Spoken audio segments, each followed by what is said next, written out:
Welcome to the world of probiotic foods. This is Cultured Food Life with your host, Donna Schwenk. Welcome, everybody.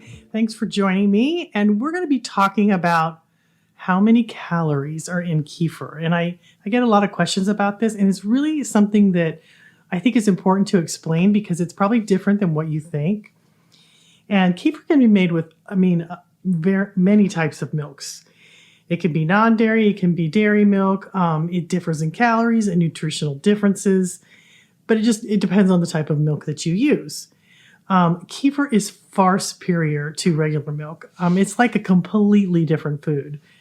Fermentation is the alchemy of milk, and here's what it does. It breaks down the milk, chemically breaks it down, and with the abundance of good bacteria and yeast that are in kefir, it converts those carbohydrates in milk to lactic acid. And this leaves the milk with almost no lactose, no milk sugars. It's 99.9% lactose free. Now, the lactic acid that it converts it to does have a small amount of calories, but it's very, very small. It's like 0.7 to 1% of the finished product per cup, depending on how long you fermented for, how warm your house is. That lactic acid is very minimal, but it does have calories. Now, fermentation preserves the vitamins and minerals and actually increases C and B vitamins or adds vitamin C to the milk, because when you heat milk through pasteurization, you kill the vitamin C and a lot of the B vitamins. It just gets destroyed through heat. And through the process of fermentation, those things are added back in. So it really changes the milk completely from what it was previously. It also will help you with your digestion. It boosts your immune system, and it gives you loads of energy. And, milk nowadays is really demonized by many because while milk has lost a lot of its nutritional benefits because it's been pasteurized and homogenized, kefir really transforms it into a healthy food that not only healed me, but it's healed thousands of people that I help and talk to. And it just feels like a miracle to me. And the process of fermentation is really a gift to all of us. It can help heal us and make us well. It's a natural process that occurs in countries and in all across the world have different types of fermentation that make their foods into superfoods by transforming through the process of fermentation. And I really encourage everybody to enjoy these benefits, which is another reason I encourage you to make it a part of your life, because it's been so life-changing for me and for so many others that I've just done it for 20 years and I just can't go back because I know what happens when I don't do it. A lot of my problems that I had before started to come back, and it's just not worth it to me anymore. Now, let me explain something. This is called label confusion. So let's say you go to the store and you see get a thing of yogurt, and you look at the package of the product itself, and it includes all of the carbohydrates on there. Now, the government makes manufacturers count the carbohydrates of food by difference. That means they measure everything else, including water, ash, fats, and proteins. And then by difference, they assume everything else is counted as a carbohydrate. That is just the standard procedure for labeling. Now, when you make fermented foods such as yogurts, kefir, cultured vegetables, other foods, kombucha, and when you especially make yogurt and kefir, the milk is inoculated with the lactic acid bacteria because that's what it breaks it down. And these bacteria use up almost all of the milk sugars or lactose and convert it to lactic acid. It is the lactic acid which curds the milk and gives it that sour taste to the product. So the milk sugars that the government thinks are still in the product are actually gone because it's been converted by these lactose-loving bacteria. And that's why the yogurt and the kefir taste sour, because the milk sugars are gone. And since these bacteria have eaten most of the milk sugar by the time you buy it or make it yourself, there are not very many carbohydrates left. Now, there's lactic acid left, which is counted as a carbohydrate, but it's very minimal. So therefore, you can eat up to a cup of plain yogurt, not the ones that are sweetened. This is just plain unsweetened yogurt, buttermilk or kefir, and only count about 2 to 4 carbohydrates. And this is stated by Dr. Jack Goldberg of the Go Diet, who has measured this in his own laboratory. He said kefir is 99% lactose-free, which means all the milk sugars or lactose is mostly gone. And this is why, so many people who have lactose problems don't have any problem with kefir. And I've seen that hundreds of times with people, because while 1 cup of yogurt will contain about 4 grams of carbohydrates, kefir has about 1 carbohydrate, since there is more bacteria in kefir to eat up the lactose. So it has so many good bacteria. Like, for instance, yogurt has anywhere from 3 to 7. I think the most I've seen in any yogurt was 6 or 7. But kefir has 50 plus good bacteria and good yeast. And so it consumes that lactose really fast. Now, fermentation also reduces the calories. So 1 cup of whole milk has about 12 grams of sugar or lactose and about 148 calories. Fermentation reduces the calories by 44, since most of the 12 grams of sugar will be gone. This would make whole milk kefir per cup about 104 calories versus 148 calories if you didn't ferment it. And the sugar count would then be less than 1 gram, depending on how long you ferment it. Longer you ferment it, the less sugar there is. But there's still, in 24 hours, about 1 gram. Now, there will be fewer calories in low-fat milk kefir because lower fat milk has less calories, but this is the general rule. The microbes eat the milk sugars as a food source, and you get probiotics instead of sugar, which is pretty cool. I think that's super cool. Now, let me talk to you about goat milk. Goat milk has about 47% of the vitamin A you need in your daily diet. And if you want to make kefir with goat milk, you will really enjoy the benefits of reduced calories and sugar. And I love goat milk because it has a lot of different benefits than cow's milk. Number one, it's easier to digest than cow's milk. And although transforming milk into kefir makes almost all milk digestible through the process of fermentation, goat's milk has 47% of the vitamin A you need in a day, which is much more than cow's milk. However, cow's milk has 50% of the B12 requirement for a day, which is more than goat's milk. So you get benefits from cow's milk that you don't get from goat's milk. And all these vitamins will be efficiently absorbed because you've made it into kefir. Now, something to note about goat milk. Goat's milk is less allergic than cow's milk. So if you struggle with being allergic to like the caseins and that are in kefir, which is actually reduced when you make it, the caseins are reduced when you make it into kefir. But you might do better on goat's milk. But goat's milk doesn't get thick like cow's milk, but stays very creamy because of the types of proteins and fat molecules in the kefir, in the goat's milk. And those fat globules in the goat's milk are more digestible. They're smaller. So it doesn't get the thick curd, the thick casein. What makes the curd in kefir is the caseins. And you don't have that in goat's milk like you do cow's milk. That's why it's less allergic for people.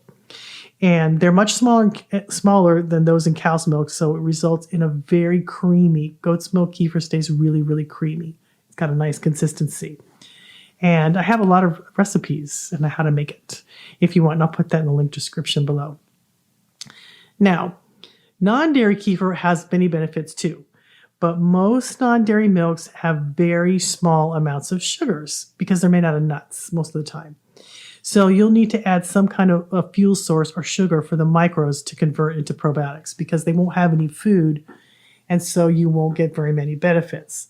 And it also might not make kefir if you don't give it some food. So now each non-dairy milk is going to vary. You know, they have anywhere from 3 to 12 carbohydrates. If it has, say, 9 or 12 carbohydrates, you're fine. You don't need to add anything to it. But most nut milks only have like 3 grams. And if you see that, you're going to add some kind of sugar. I love date paste. I love to get some dates and make it into a paste. And I actually have a recipe for that on my website, and I will include that in the description below. And you need like a teaspoon per quart is what it comes down to. You can also just add regular sugar, a teaspoon of that, or I like to use the Raw date sugar is good, or raw turbinado sugar is good. Anything, but remember, the sugar is not for you. It's for the microbes to eat. So they can consume it and, make kefir for you. So it really all depends on, what kind you use. Now, there is a nut milk. They've got some different kinds on the market. And they have the ones that have protein in them. And I believe it's pea protein in them. And it makes a really thick kefir. Most nut milks make very thin kefir. It's very watery because most nut milks are made out of water. But there is some, I'll have to find that. I'm going to find that link. I'll find the link for you. Put it in the description below. That makes a really thick, like yogurt type kefir, and it's made out of nut milks. It's really, really good. And I think one of them was Silk with Protein had it, but then there was another one. I think it was Ripple Milk. I think that was the one that made really thick kefir, because the Silk Protein one, it has nuts with protein in it. I think it was pea protein is what was in it. I'm not sure that's still on the market, but Ripple Milk makes really good, thick yogurt-like kefir, but it's made out of nuts. So, and I'll put that below so you can see it. Now, kefir calories. The wonderful thing about kefir is how easy it is for your body to digest it. So, because it eats up all the lactose and the caseins are reduced, it really is easy for you to consume and to digest. So, and that's the help of the beneficial microbes that are in the kefir that pre-digest and allow the body to speed the nutrients to all your cells that need repair, growth, and detoxification. So when you drink kefir, it is so easily digested. It's basically pre-digested because of all the microbes in it. And so it helps you absorb more nutrients from foods you eat with it too, because it helps break things down. Okay, so here's a breakdown of the calories in kefir. Let's say you have skim milk. Skim milk calories have about 90 calories, right? So if you make it into kefir, it takes about 24 hours. You're going to have about 47 calories. The total fat will be 0. The sugars will be 1 or less than 1, depending on how long you ferment it. Protein will be about 8, and lactic acid will be 0.7 or less. Okay, so that's skim milk. 1% milk is about 103 calories normally. Kefir calories would be 60 calories. Total fat will be 2.5. Sugars will be 1 or less than 1. Protein will be 8. And lactic acid will be 1 or 0.7. 2% milk is 124 calories. For kefir calories, you get 81 calories. Total fat, 4.9. Sugars, 1 or less. And protein is 8. Lactic acid is 0.7 or 1 carbohydrate, or 1 calorie, not carbohydrate. Okay, now whole milk has about 148 calories, but if you make it into kefir, it has 105 calories. Total fat would be 8, sugars be 1, protein 8 grams, and lactic acid is 0.71. Now, raw milk, if you get raw milk, which I love to make raw milk kefir, it's so delicious. That has about 150 calories normally, but if you make it into kefir, it's 107. You have 8.5 grams of fat because you have the cream in the raw milk. So that's why the fat goes up so high. And then you have 1 or less than 1 sugar, 8 grams of protein, and 0.7 to 1 gram of lactic acid. Now, goat's milk has the most calories, which is really delicious, by the way. This is raw goat's milk. And it has 168 calories, but 129 if you make it into kefir. 10 grams of fat, 1 sugar or 1 carbohydrate, 9 grams of protein, and 0.7 to 1 gram of lactic acid. So those are just some rules of thumb. Now, these can change if you ferment it longer, which I don't necessarily recommend. People think that fermenting it longer is better. And here's what happens. As the microbes eat the sugars out of the milk, and then the less food they have, they start to die. So you get less probiotics in it if you ferment it for like 48 hours. Plus it gets super sour. I don't like the taste. And I think you get less benefits. I think you have less sugars. But I mean, you're only getting 1 gram of sugar anyway.